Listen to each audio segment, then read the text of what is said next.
Back to weeb shit. I like the music.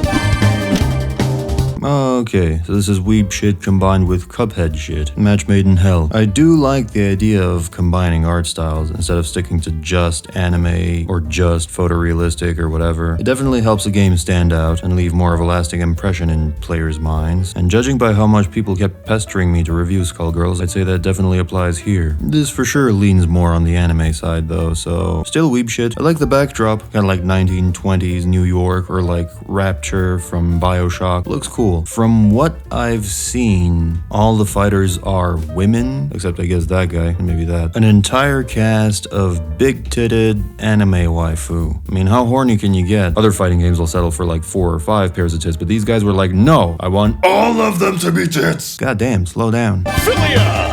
Let's go, Samson! Hell yeah! Who's speaking? Who's the male voice? Is that her off-screen sidekick? Is it the floating hair? Is it her stomach grumbling from underfeeding herself? Is it the tampon up her ass? Filia. I would definitely like to Filia. Standard anime chick schoolgirl outfit with the stockings and the boots and the prehensile hair. Okay, that's not so standard. Love me some Sindel hair. I don't think I'll ever know this. Whether or not Sindel was the first to pioneer this, probably not, because anime are like 30 years ahead of everyone. I had this cool idea about a blood power a while back, and then just the other day I saw that power in an anime. I was like, they stole my idea. And the weeb next to me was like, dude, that blood power's been a thing in anime since the 90s, calm down. And you gotta have the succubus red eyes. She's the most vanilla, but I'll bet she's still a fan favorite for a lot of people. I mean, this is just Waifu Simulator 5000. That's it, that's the video. We could stop here, but no, let's go through every character. Well, at least it's not a Ryu knockoff. Cerebella! Can't turn down a fan! Holy. Usually it's brains versus brawn, but this chick was like, fuck that, my brains is the brawn. The disturbing Hulk-like arms are almost big enough to distract me from the bosom. Almost. What in the world is that cap? And where can I buy it? Cerebella. Sounds about right. Characters that visually fool you into thinking they have disproportionate limbs, especially women that seem like they have male-like appendages. Arms, man, not other appendages. It just freaked me out. Peacock! Speaking of weird limbs, I like this one. This is straight from a 1930s cartoon. There's something sad about a girl with prosthetic arms, but she looks happy, so I'm happy. I'm sure the eyes on the length of the arm make some kind of sense in her backstory and gameplay, so I'm not going to question it. Yeah, a truly distinctive design. I like the old school bombs and the 6-shooter and the little killer Tweety with a cleaver that comes out of her head. Jesus. They were just like, let's see how much bonkers cartoon shit we can pack into one character, and I love it. Parasoul! Egrets, get ready! This is Umbrella Woman. Looks like a spy. She's got the cool little old school spy gun. Why bother with the umbrella then? Excuse me, girlie, does your umbrella, open up? She's cool. You can never really go wrong with a simple red head and a black dress. Kind of Dark Phoenix vibes. I imagine she has some kind of floating gameplay, like she'll jump and then float down by activating her umbrella, or just, stick it in your eye. Parasoul. Nice. Misfortune! Okay, we got Cheetah in the hut. Oh my god, she lost her head. Don't lose your head. What? Havoc? Is that you? Is that blood in an anime fighter? Someone was on a lot of meth when they designed this game. Outfit's pretty clean, not a bad design. Some representation for the small titties. Don't know why she's called Ms. Fortune. Probably a play on the word misfortune since she just lost her fucking head. Painwheel! Use your words. What are you, a fucking orc? This is female emaciated Bane. She's got the tubes feeding in her and the venom flowing through her veins. I like the chakram thing, or like giant shuriken, whatever. Almost looks like a prisoner with shackles and everything. She also almost looks like instead of her controlling the weapon, she's being controlled by the weapon as it's floating behind her and cables to her. Very intriguing character. First one that makes me really curious to find their backstory out. Valentine! Time to operate.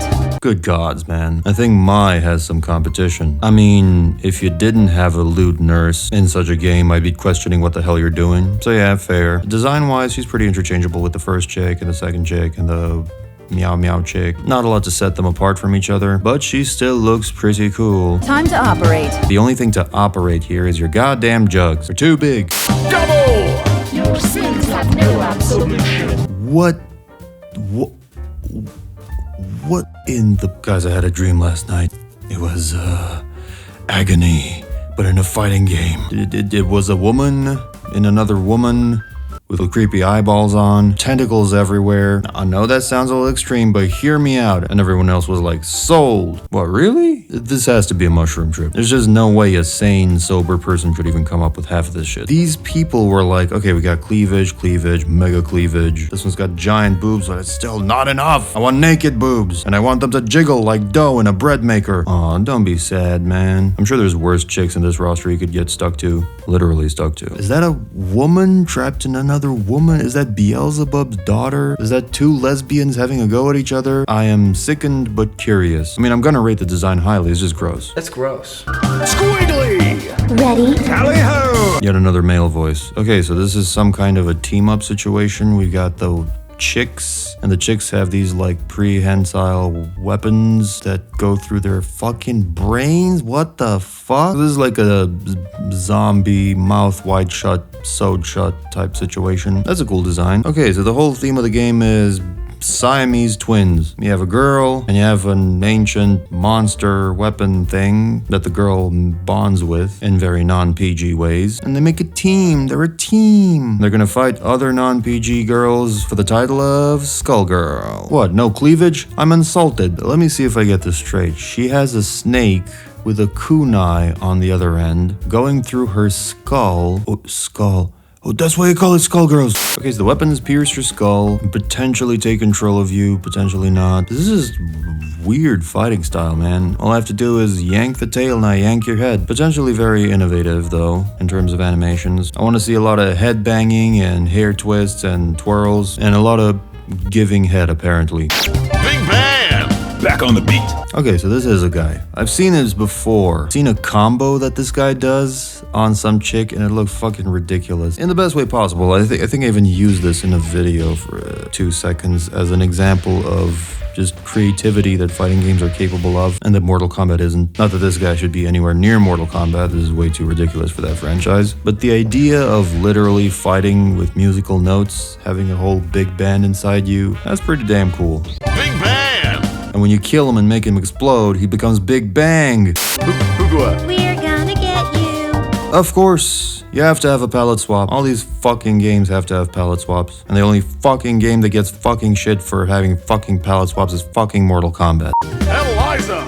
Let's dance, darling. Egyptian vibes. Is that a mic? Kinda looks like a mic. That'd be awesome if she was this like Egyptian goddess, but also a celebrity entertainer who hypes up the crowd with her mic. That is a cool looking snake. I'm curious to see what she can do. And not just in the bedroom. I love that ribbon thing just floats around her. That's a very elegant way to do someone's garb. Just to not even dress her in it. It just follows you along. You know what? Johnny Bravo should be reacting to this game, not me. Hey there, baby. Hot, sexy mama. Spy mama. Horrifying mama. I'd like to take a moment to talk about how simple outfits are the best outfits. And this isn't even about showing skin. These could be male bodybuilders for all I care. Simple gown, 2 colors, heels, couple accessories, and you're done. This will look better than 13 different belts and a million armor pieces every single time. And I wish more modern game makers would understand that. Beowulf! Running wild! What the fuck are you doing here? You and the walking orchestra are so out of place here. Don't you know this is lesbian land? Get the fuck out. Robo Fortune! Beep boop meow. Cheap. Annie! Oh, okay, to be fair, Mortal Kombat has its own share of bots, but at least the human version looks way different than the bot version, whereas this one is pretty copy-pasted. It's a nice design still because it's the original design. It's some variety, still man. I like the rotating joints though. Annie! Lights, camera, me. Cute catchphrase. She's, yeah. You know what the first chick was? Miniskirt, jacket, stockings, boots. You know what this character is? Miniskirt, stockings, boots. But no jacket, all is forgiven. The sickly Alice in Wonderland creepy rabbit is a cool touch. Umbrella! Took you long enough to pick me. But did this chick steal the other chick's umbrella? The fucking creepy eyes. I love the Lovecraftian influences. There's something unbelievably disturbing about Lovecraft monsters imbued into women, and that's compelling. Okay, so this is a different umbrella. No creepy Lovecraft eyes. Black Dhalia. This should be entertaining. Ooh, a long skirt. Was that hard? Did you hurt yourself? Long gown, dark color theme, fur on the back, big ass Tommy gun, mysterious masked face, demon horns, big hat, triple feathers for good measure. I like it. Once again, it's the perfect amount of simple with the perfect amount of swag on top. Base design is simple and easy to identify instantly, and then you've got some cool little flourishes on top. And yeah, love me a mysterious character. Ooh, the mask smiles. Didn't even notice that. Is it a mask? Or did she just overdo the eyeshadow and it became the face shadow? Rudy! I am the last Skullgirl. She says she's the last Skullgirl. The plot thickens. What the fuck are all these other ones then? And we get a maid character, but it's not a hot maid, which is an interesting choice. She's got Beelzebub's vacuum cleaner with her. With the bone spikes for good measure. This is one character you do not want to suck you off. You'll be stuck in there for eternity. Truly, this game would have been incomplete without a maid character. So I like that they added her, and I like that they didn't make her a sexy ass bomb, because we got plenty of those. She's cute. And we're done. I'm gonna have some kind of nightmares tonight. Designs, A-, developer horniness, off the charts. No, but for real, this is almost the same level of creativity as Guilty Gear Strive. You can always tell when a developer just has carte blanche to do whatever the hell they want, and that comes with good sides and downsides. I still think Strive is a bit more unique overall, because almost every single character there was just completely different in their own thing, whereas this one is like 5 anime schoolgirls with little variations in between them. But there's plenty of variation on display here too. Also, I think this marks the first time since I've been doing these reaction videos where the roster itself, the visual design, genuinely made me curious to learn the game's lore. Like, there is some creepy bondage shit going on, kind of like a twisted version of Shaman King, where you bond spirits to little girls, or weapons, or whatever they are. So in a way, every character is not a character, it's 2 characters, which is interesting. Kind of like how Devil May Cry has demons that become devil arms once you defeat them, and then you use them as weapons. I like that. Something tells me this game was made by an indie developer, or a small team. It's still a thin excuse for someone to make their perfect waifu simulator, but that didn't stop them from putting a lot of effort into it and trying to make a genuinely cool looking fighting game. Top 5 would be this, and this. What? I never said I wasn't fucked in the head too. Special thanks to Jiggly Puff Puff, Thomas Marshall, Serhi Krishin, Clocks, Juan Bautista Cortez, Gennaro Chanella, Miguel Avila, Blood Milk, as well as my other members for being irresponsible enough with their spending to support the channel.